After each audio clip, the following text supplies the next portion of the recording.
Quando eu coloco meu chapéu, elas querem tirar minha roupa.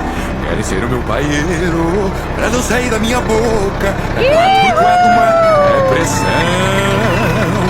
Elas querem sentar no cavalo e no peão.